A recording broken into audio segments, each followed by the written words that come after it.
So again, we can maybe tie this back to the idea that you talked about a little bit earlier there, with personal responsibility, and also with coming in there is the connection with what is known as freedom, basically, and how we become more free, or a sense of that we're more free, because we're all there are certain rules, of course, in this world that we live in. We're even confined to the body, so we can't go where we want or do what we want all the time. So there's a limit to it, as it were. But I see that responsibility and again becoming more aware and all of this, that is connected with freedom, and that is a personal thing. Again, that's not something that you go out and wave placards for. In some instances that help, of course, and changes need to be done, I guess, on that level. But I don't know, would you agree on that this is a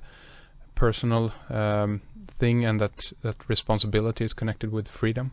Absolutely, and I'm dedicated to that, and also to showing that the only kind of freedom that you can really have is attitudinal freedom, intellectual freedom. That's where it starts. That's the beginning and the end of it. Because in other ways, you're only relatively free, but even a chained man can be free. We're not free. See, legally, physically, right? Materially. We are in a world system that is very much unfree. That's right. And as I said to you in so many shows before, unfortunately, sad as it is, when you get into studying the profiles of individuals, you discover that people are scared shitless of freedom.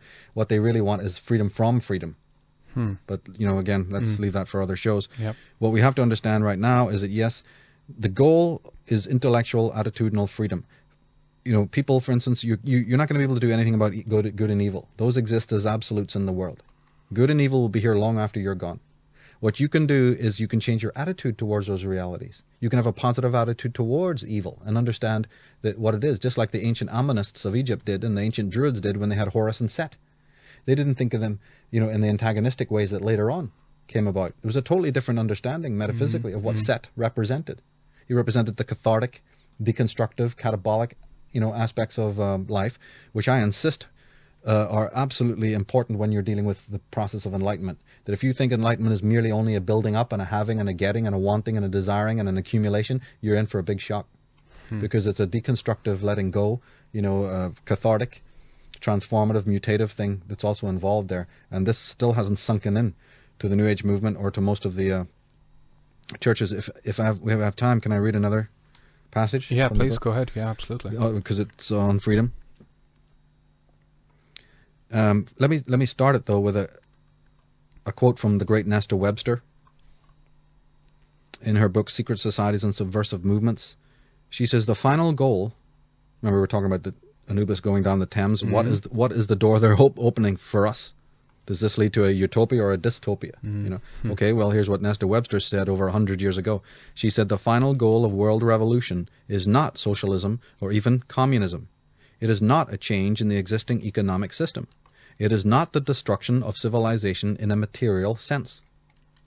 The revolution desired by the leaders is a moral and a spiritual revolution, an anarchy of ideas by which all standards set up through the 19 centuries shall be reversed. And I completely agree with this. That it is a war on consciousness. That war on consciousness will undoubtedly involve other forms of action on a physical, economic, religious, theological, theocratic, educational, sociological, etc., etc., even ecological. Look at Al Gore and his little global warming, another little freaking cult, another sect of nonsense, right? Yeah. You're going to believe that is going to involve many other actions, but never forget that the central hub, the bullseye is this war on consciousness. That's what it's really all about, and that's why it takes so long, because consciousness is not easy for them to chain completely. Yeah, that's right. Right? They can do it through drugs and other means, but that's not true slavery. They want you to come to the altar of sacrifice. Dragging you to it is no fun. That's right, and I was pointing out there that the reason for global war, it's something out there all the time. Global warming, the terminology, people won't be hard. It'll be difficult for people to understand until they have symbolic literacy. That lots of these terms are very subliminal. They don't just mean external threats. What's really warming up is the psychology of mankind, not the sociology or the ecology. Those things, as Wilhelm Reich was able to show, are articulated to what happens in consciousness. Mm-hmm. But it's very important for them to direct you out. These are the false magicians, what I call the sorcerers, whose job is to tap a stick and lead you away like Pied Pipers from where the real problem is. The real problem is with psychology. Wilhelm Reich, Viktor Frankl, Carl Jung, you see, the great Alan Watts, all of these people knew that the problem was with consciousness. And any true teacher will always teach you that. The false leader will always teach you its politics, its sociology, its ecology. Mm-hmm. They will lead you into those things. A little bit of good will be done, but they know that little bit of good is a drop in the bucket. But everybody can pat their back and run for the champagne and go, hey, great, aren't we? Aren't we wonderful? We solved that crime, Until the little Columbo appears and goes, question, sorry, something wrong with this. Throws a stick in the works. What about the bigger crime while you're all congratulating and eating the popcorn?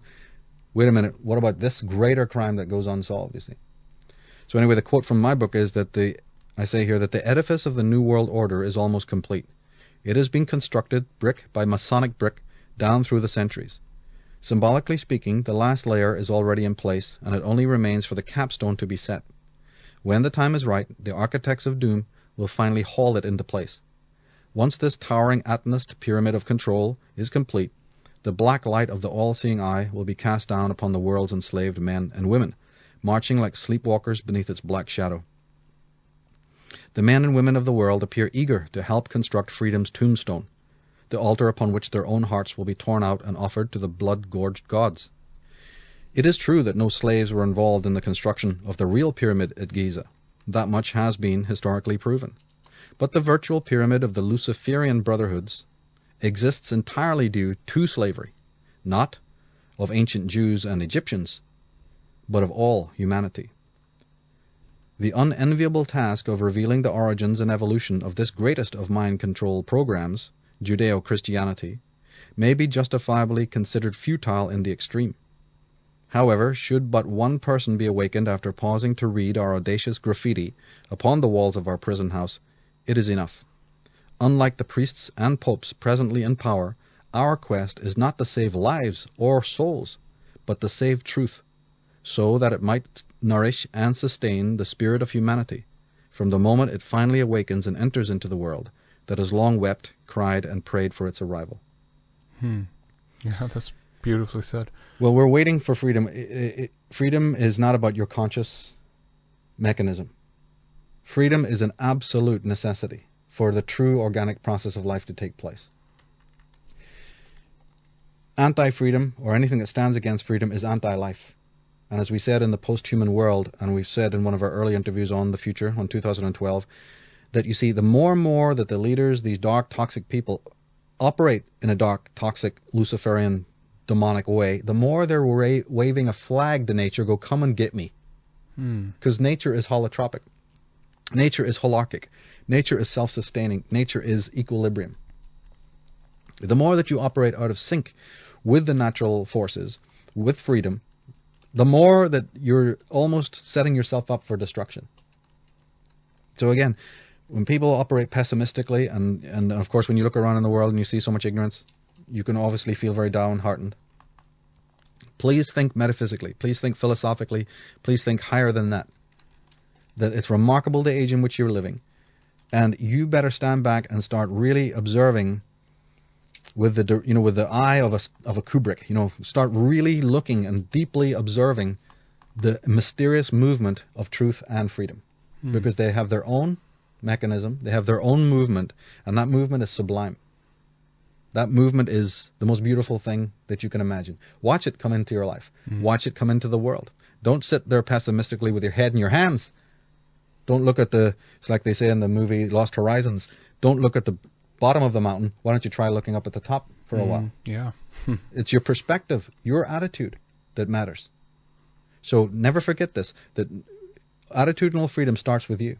Your perspective matters. You can either sit with your head in your hands and lament, or you can raise up and you can start observing like a person watching a bunch of ants building their nest or whatever, or the actions of a beautiful butterfly or an incredible racehorse. Something incredible is taking place. Pluto is moving, the archetypes are changing, man is questing, revelations are being made. They are pulling their headstone into place, but there's another miracle taking place as well. Mm-hmm. And this miracle, you need to have an eye for that as well, to be able to observe and take on board this incredible movement of freedom and truth that has its own particular ordinance, its own particular laws. And you can either live in ignorance of those, and you can avoid it and ignore it and live in the darkness, or you can observe it and, like a small child, start to become educated again into this mysterious movement of truth, virtue, justice, and freedom that these tyrants, these Luciferians, know nothing about. You said, basically, is the time right, as they want to, as you say, cap their pyramid with this the capstone, and the radiance of the black sun, and I guess what you're also saying there is that there is this other event taking place or happening, that both of these kind of streams are converging here at some point. So I guess the question is the time right? The time is always right. Again, it's not about time, it's about attitude. It's very good that when attitude starts to change, that the timing is right. I believe the time is always right. Mm-hmm. But again, you're dealing with a lot of control. You're dealing with the mechanisms of control, and so people need to wake up to that. It's a twofold thing, remember. It's Horus and Set.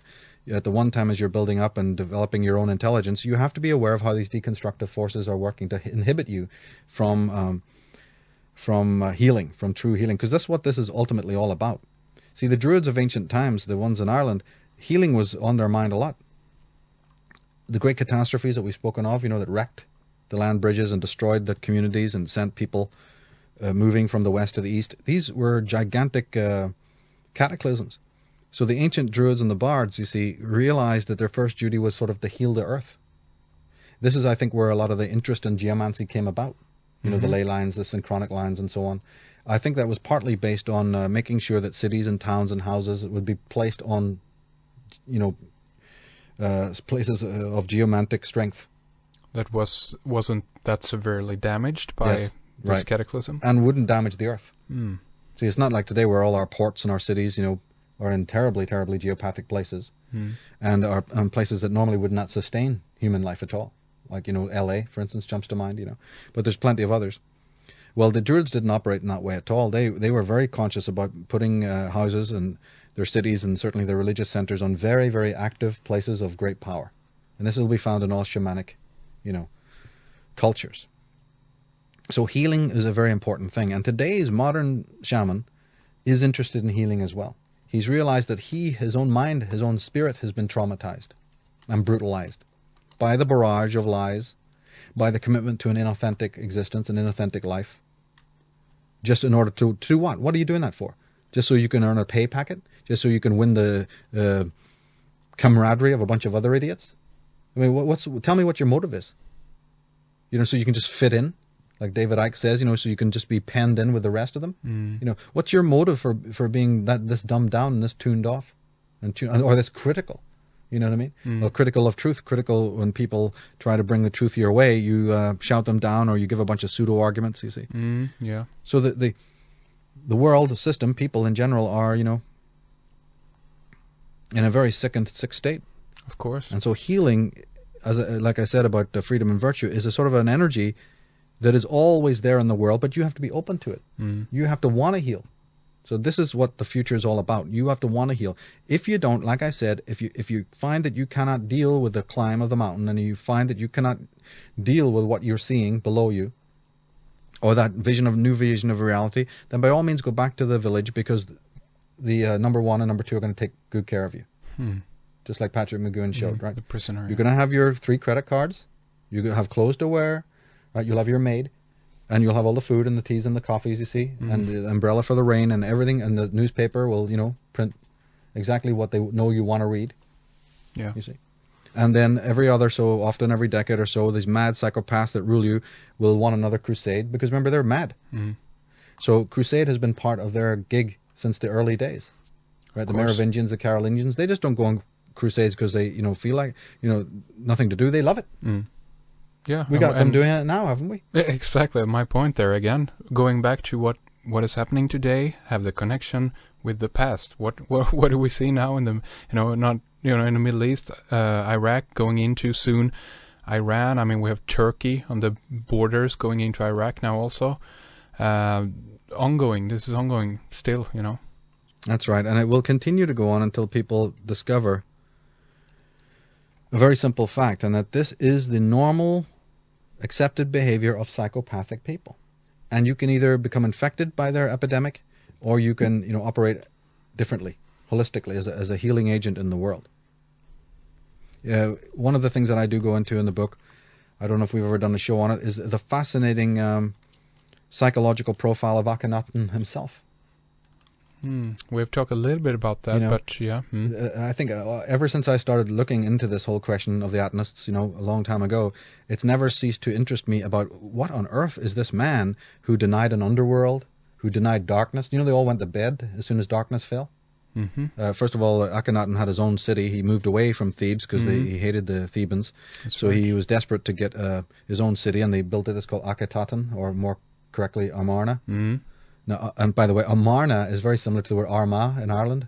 Mm-hmm. Mm-hmm. Yeah, let's not get into that, but the word root thing is colossal, right? Interesting, yeah. But anyway, he moves to Armana, and every single archaeologist who's ever gone out to either look at Armana or dig up there has been struck by the horrible place. About the desert there is just so bright. It's so hot.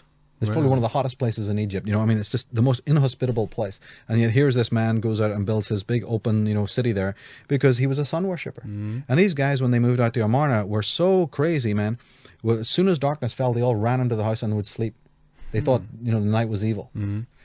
And I just can't grasp this. I mean, he's also coming out of a 35,000-year tradition of Egypt where, there was balance in everything. That the gods of the night and the gods of the underworld were worshipped as well. You see.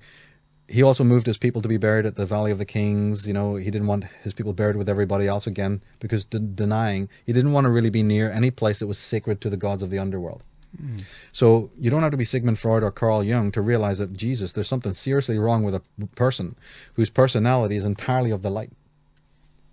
If anyone's watched, the work I've done on the connections between light and the ego, right? That the ego being, fractured and separate than the self. And we don't acknowledge our shadow. We don't acknowledge our unconscious, this old problem. But we live in an ego world, a persona world. Well, there you got a pharaoh ruling the world who literally is of that psychological profile. Yeah. This has been acknowledged not by me, but by all the archaeologists and the thinkers.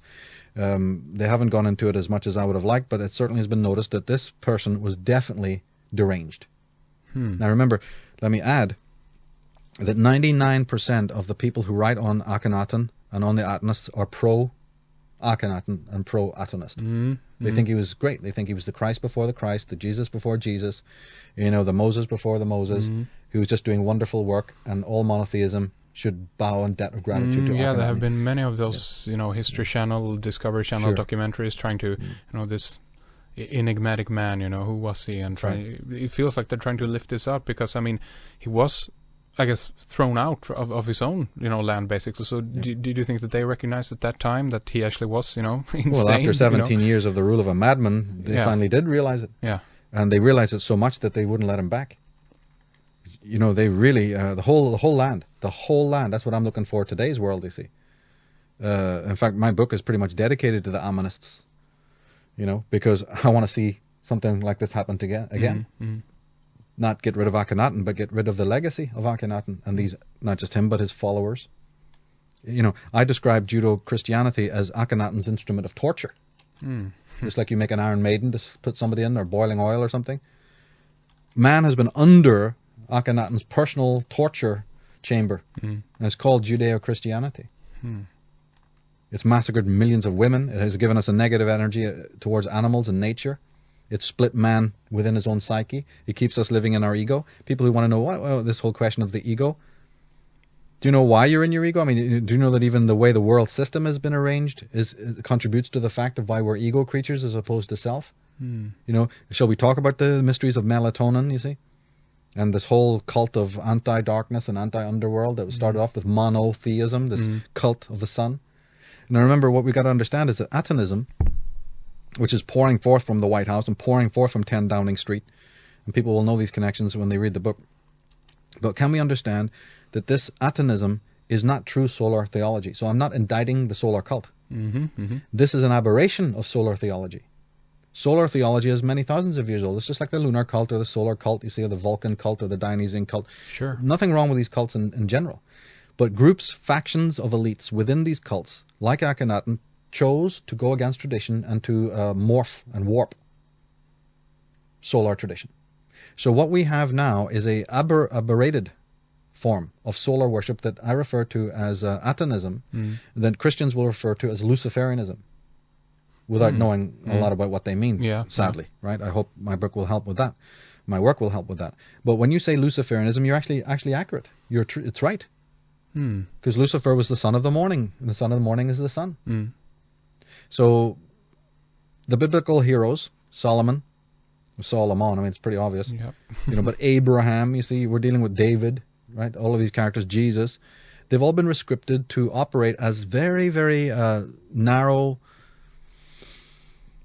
patrons or archetypes of this warped sun. The Caesars were that. The bloody royals today are the same. It's not true solar worship. That's why the Essenes didn't accept Jesus. They were solar cult. They didn't mind a solar hero. They had one. It's called John the Baptist. The Mandaeans had one, you see. Mithras was one. Zoroaster was one. But none of them was quite as warped as Akhenaten and his gang of followers. So you have factions and divisions even within the solar cult. Ammonism, the cult of Amun-Ra, which is incredibly ancient, is a form of solar worship. But those guys at Thebes, Memphis, and Heliopolis were balanced. For every solar god they had the feminine counterpart. Mut was one, vulture goddess Mut. And there's no, nothing similar if we're talking about Akhenaten and his... Oh, you must be joking. The man, many of the women in his court had a prefix to their name, Mut. It was a common term. He forbade them all to even use the terms of the goddess in their names. He only broke the rules with one wife that he loved very deeply. It's called Kia. She is the prototype of the biblical Eve. Kia, either because she was so bloody stubborn, or that he just had such a soft spot for her, he allowed her to keep her true name Mujnonet, which had the Mut in the beginning. You know what I mean? But everybody else was forbidden to show any pictures or altars or to those ancient gods. And the most hated of the gods was Amun-Ra, you see, and Osiris. And along with that gang, Horus would have been out. Ptah would have been probably out. You see, most of the pantheon, because Ptah was the regional god of Memphis. Well, Jesus, they were the Ammonists. There's nothing on earth that Akhenaten hated more than the Ammonists. So any god that they worshipped, like Atum-Ra, right, or Amun-Ra, who was the national god of Egypt, or any of the outlying provinces, you see, who may be gone for the worship of Sobek-Ra or Anubis, you see, or Hathor. Hathor, maybe allowed in. A little Isis would have been allowed, little bit. And that's because all priestesses, even in Atonism, were priestesses of Isis. Okay. It's just, again, it's the way that works. As a certain amount of Isis symbolism would have been okay, because Isis also represented the Nile. I mean, the Atonists couldn't live in Egypt without the Nile, so look, you have to bend the rules somewhere, right? So at a certain point, Isis would have been acceptable, but not in other aspects. Certain aspects of Isis would not have been accepted, you see. So Atonism, I think, if given a longer role, I mean, he was only in power 17 years. Had they been in power longer, all of these gods would have been eradicated. You don't know the devastation that hit Egypt when these psychopaths got in power. And would you say that the sun also is attributed to the male principle, or the masculine? Masculine, not male. Let's get this very clear. We're not talking about men and women here. Women can be just as masculine as some men, and men can be quite feminine. We're talking strictly about the metaphysical principles of masculine and feminine, not about male and female. This is very much picked up again in Egyptian history, where you have Hatshepsut.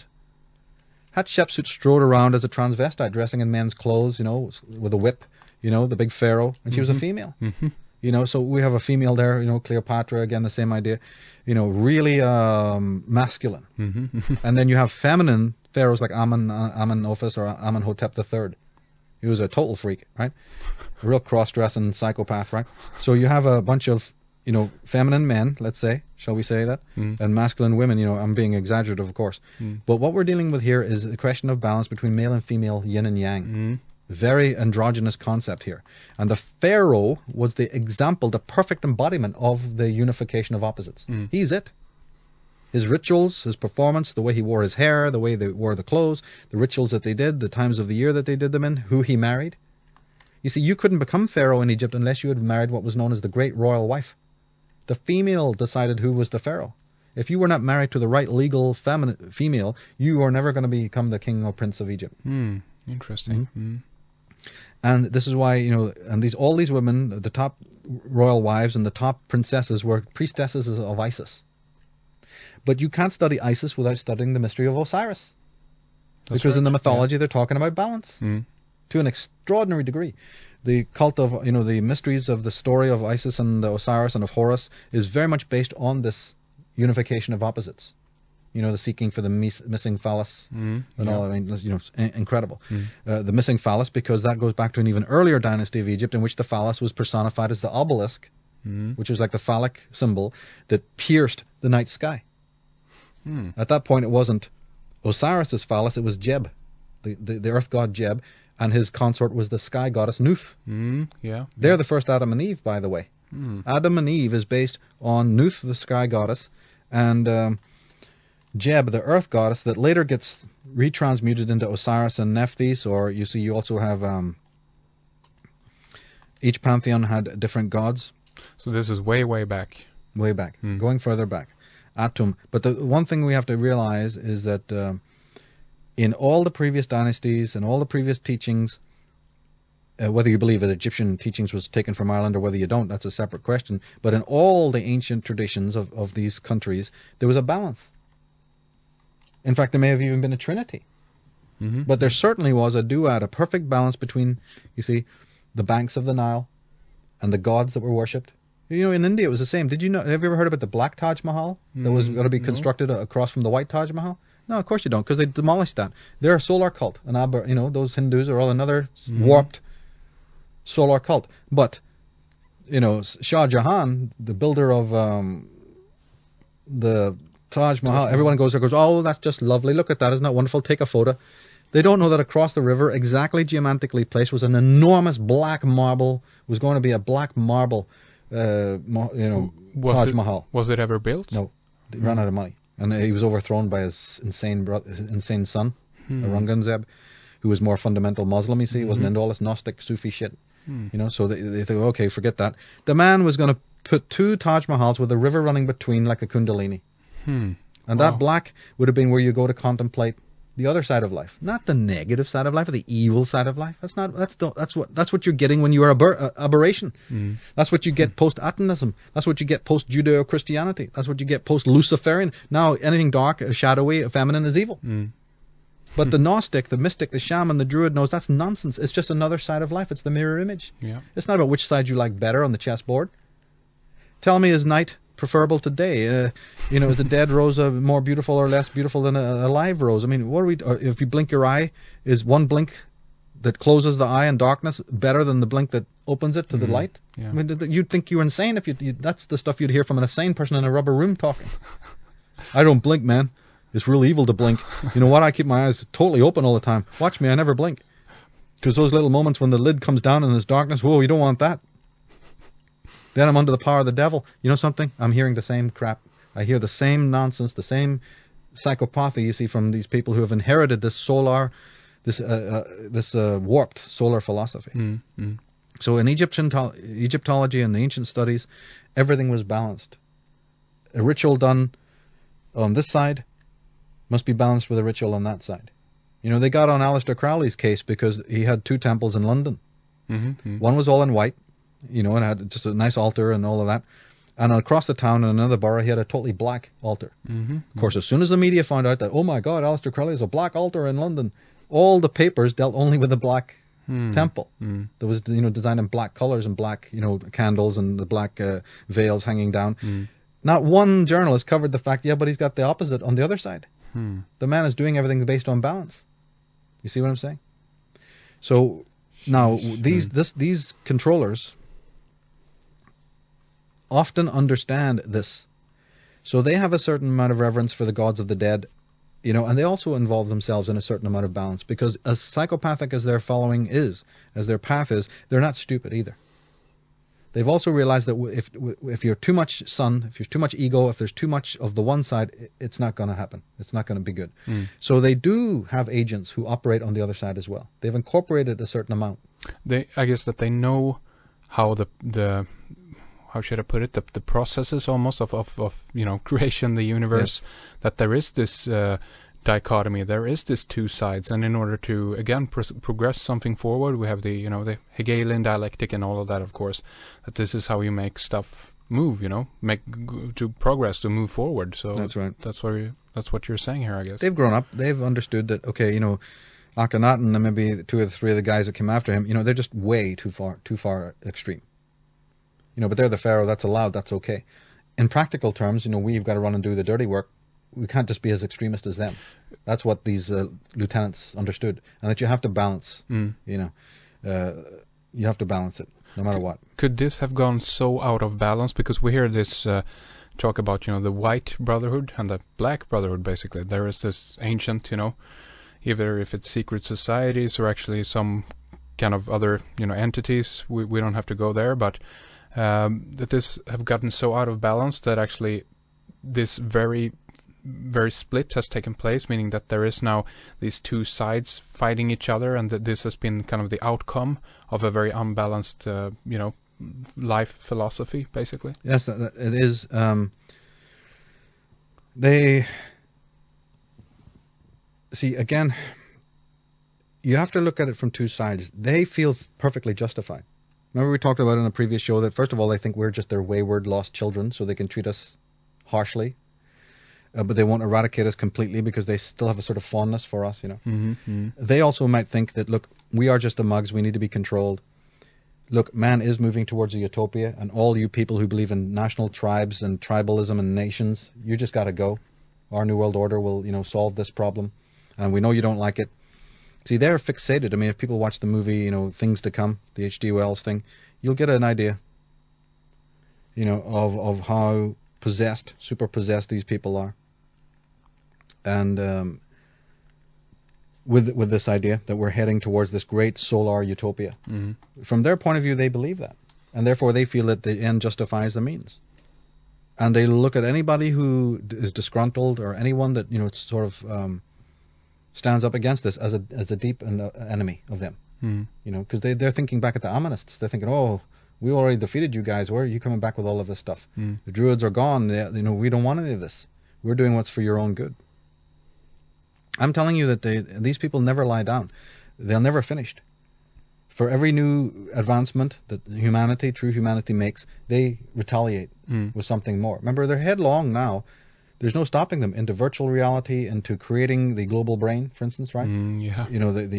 Just like the internet, they're super interested in connecting all the minds of the human race. Yep. In some sort of, isn't that occultism? These are the same people telling you there's no such thing as occultism 1 minute, and no such thing as the unconscious, and then today they're talking about the global brain, hooking you all up like you're in the internet.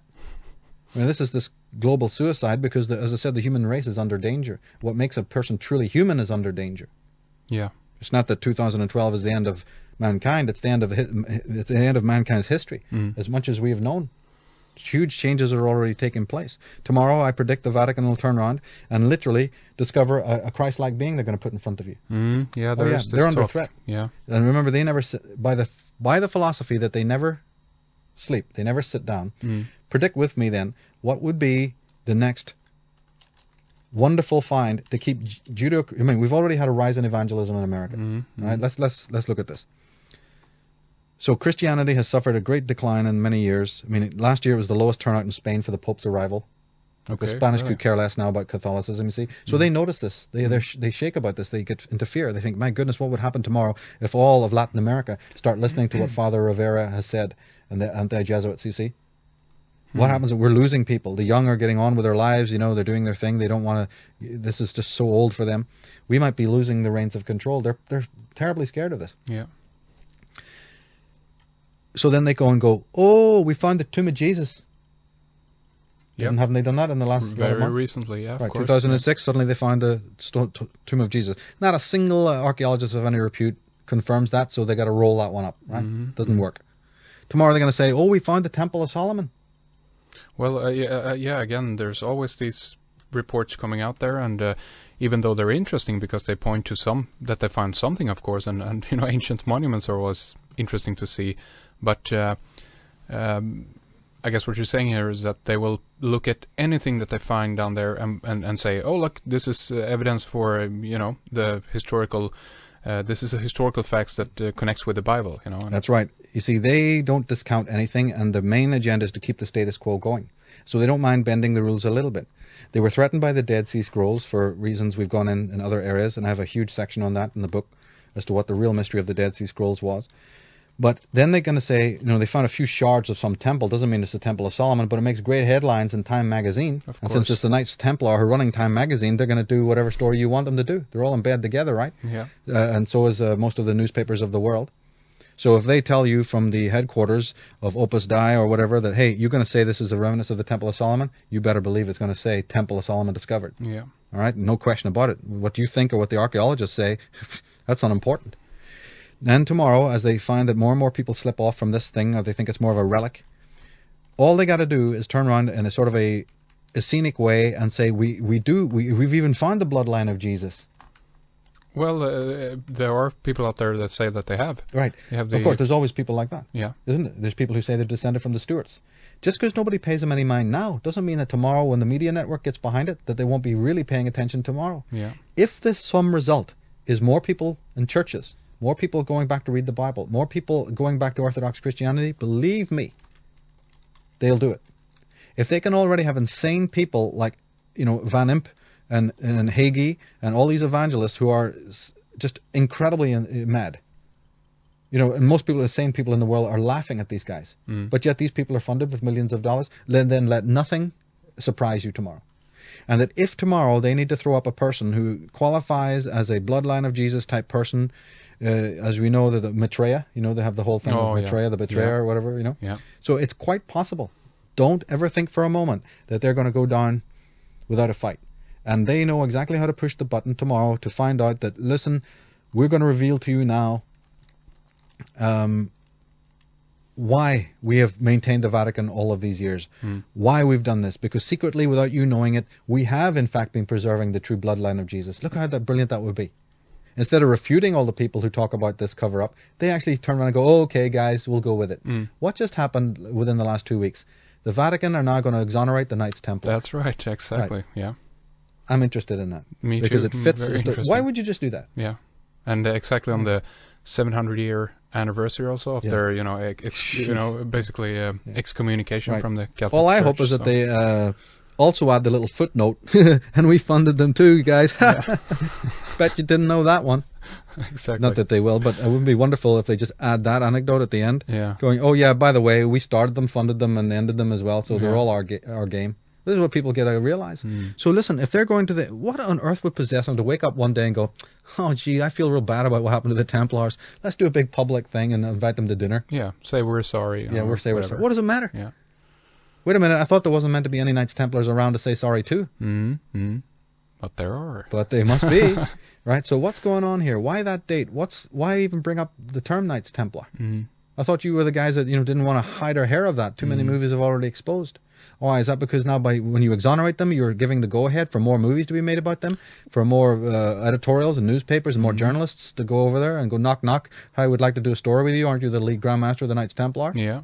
And they're beginning to, again, the popularity are rising because of movies of the Da Vinci Code and all That's this, right. So Next thing you're going to know is the Grand Master's on Oprah Winfrey telling all. What's going on here? Hope reveals all.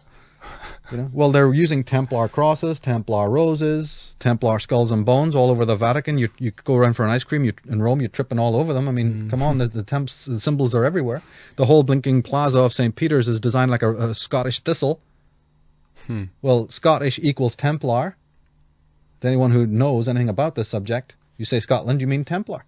So it's a Templar thistle, because the Templars, when they spent time in Scotland, obviously adopted the thistle as their native symbol. Yeah.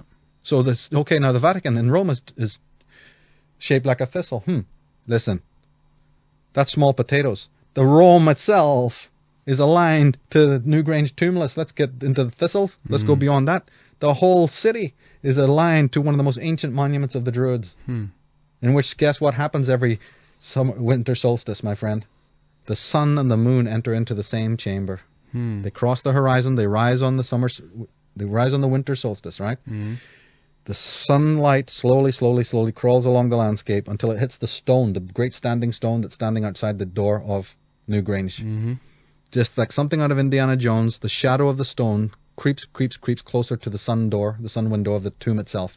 And exactly at the same second as the shadow of the great standing stone hits the door, the light enters straight above, 7 feet high. It goes through this window and goes into the inner sanctum of the temple.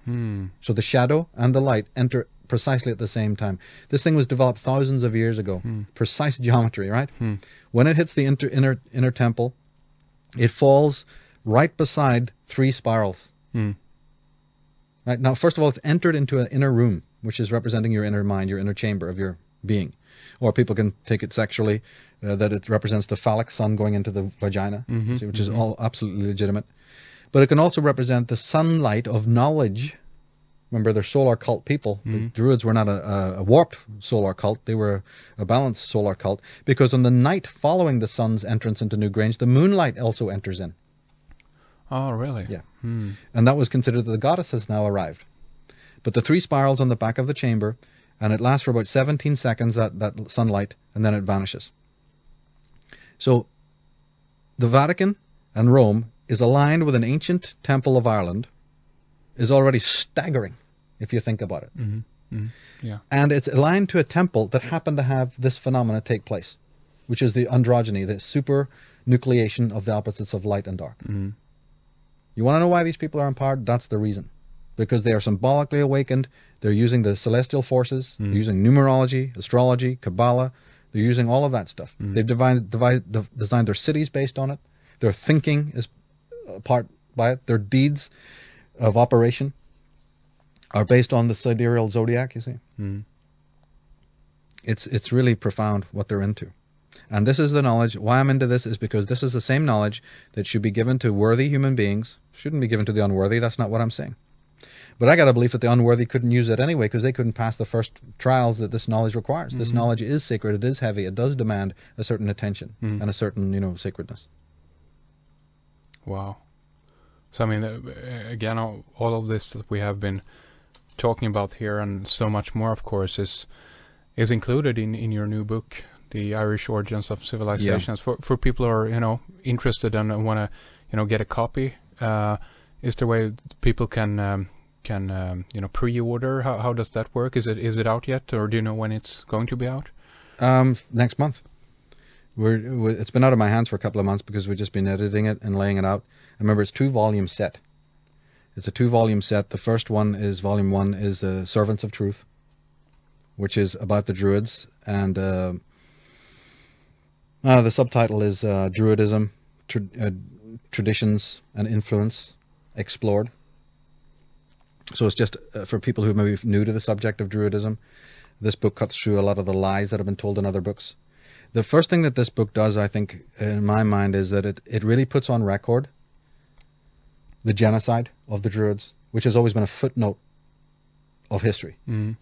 If you open a book on Druidism or Celts or goddess worship or Ireland, you will always hear about the destruction of the Druids.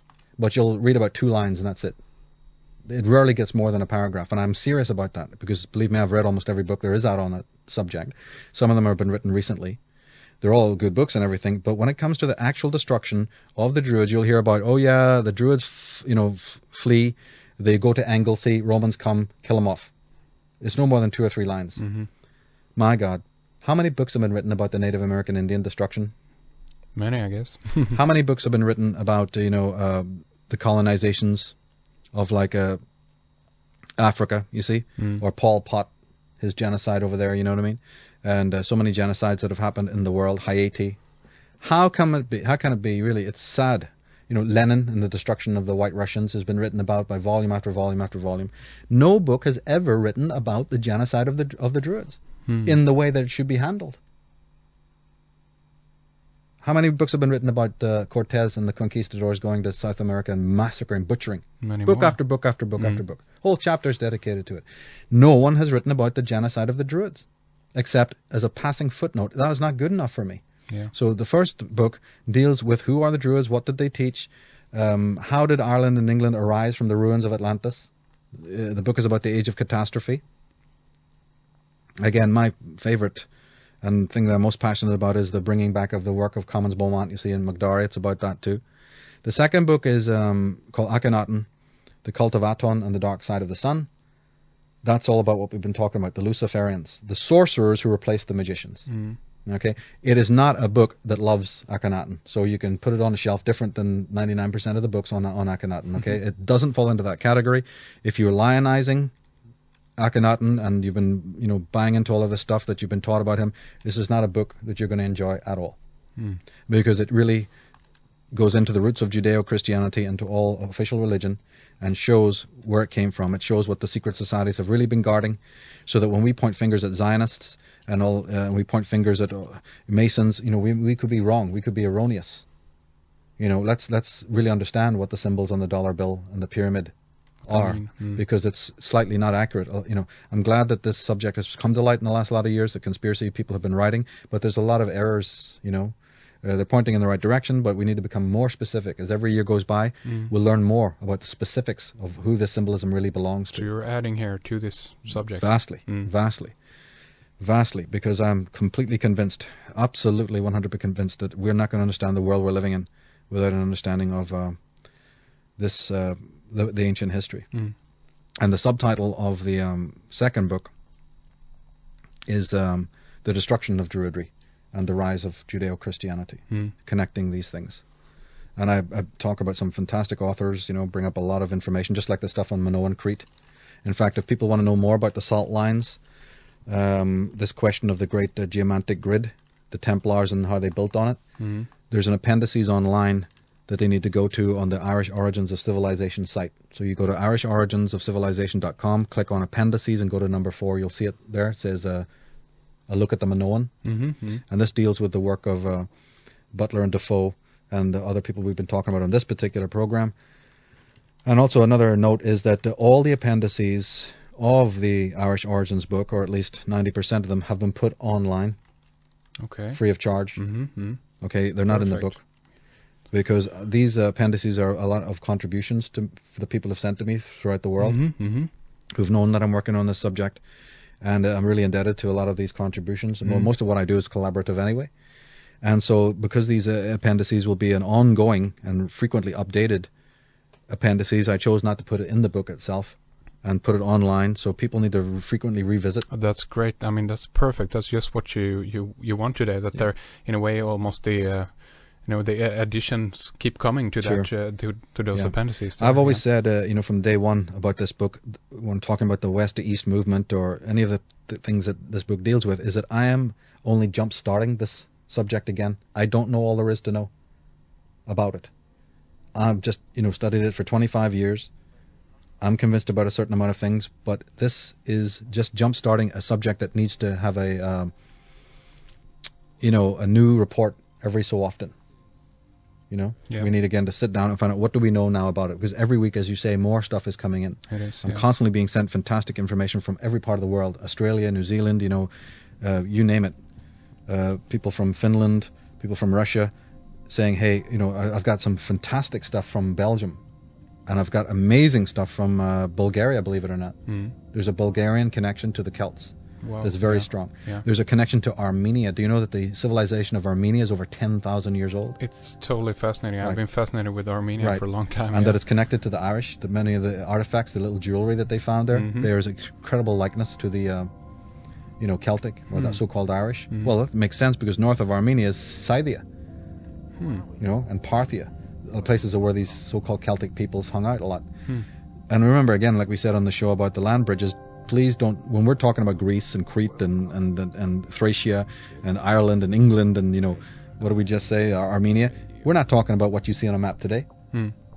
Get out of thinking about that it looks like the map, or that they even have the names. Exactly. Well, that we use today. That's right. That's another form of mind control that's been handed down to us. China's ancient name was Cathay. England's ancient name is Albion. Yeah, there's a whole different.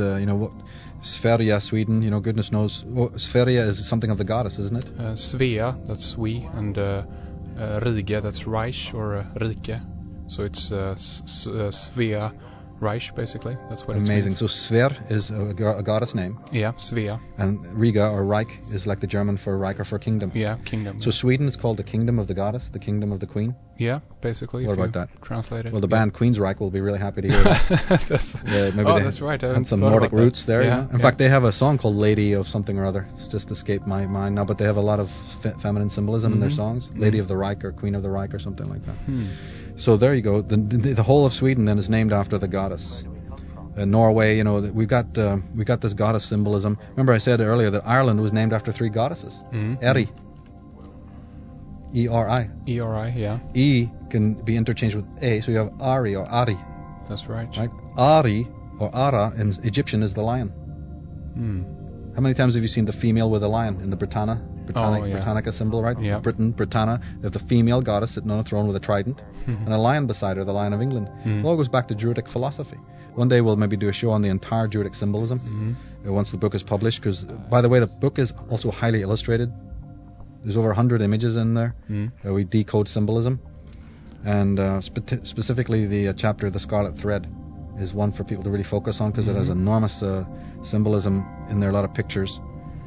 And the book will be out next month. People can sign up and send me a personal notice. Now, the demand for the book is enormous, so you have to email me to say, give me your email and your name, because then I will put you on the short list, so you'll definitely get a book, because we could run out of stock. Yeah. So you'll get a book, but if you don't want to wait long, then notify me ahead of time, and you'll go on the short list of the people who get books first. Perfect. So head on over to irishoriginsofcivilizations.com, civilization, I should say, irishoriginofcivilization.com, and if you click on purchase book, you have a link right there to your email address. Yeah.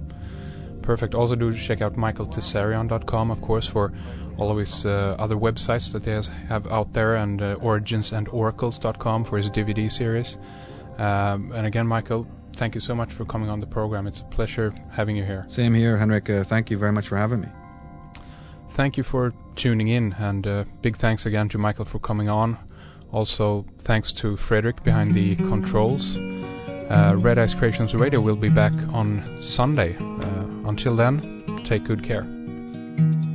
It's hard when folks can't find their work where they've been bred and born.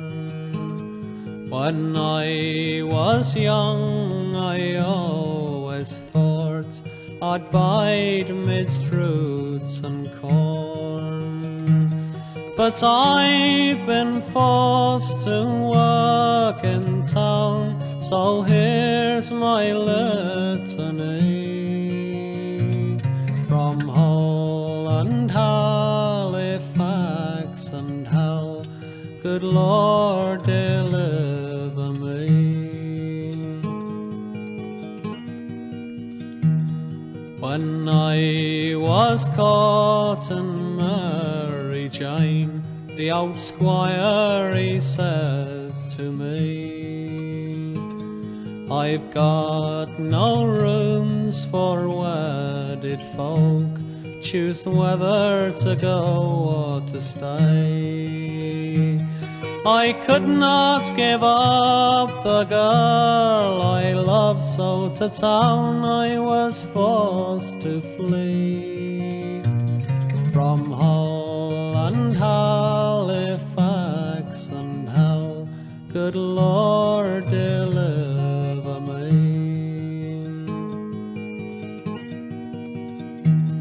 I've worked in Leeds and Huddersfield, and I've earned some honest brass.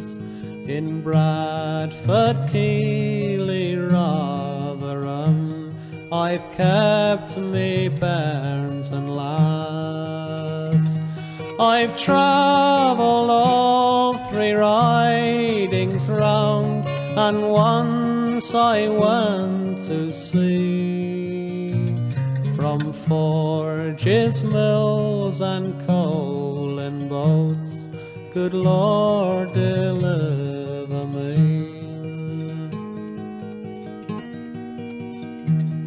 I've walked at night through Sheffield lines, 'twas just like being in hell, where furnaces thrust out tongues of fire and roared like the wind on the fell.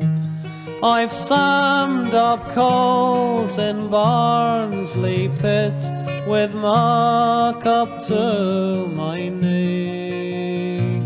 From Barnsley, Sheffield, Rotherham, good Lord, deliver me. I've seen fog creep across Leeds Bridge, as thick as the Bastille suit. I've lived where folks were stowed away, like rabbits in a coop.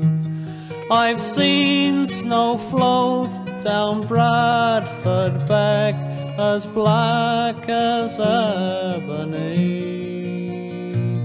From Hunslet, Holbeck, Wibsey Stack, good Lord, deliver me. But now that all our children have gone to the country we've come back, there's 40 miles of heathery moor twixt us and the coal pit stack.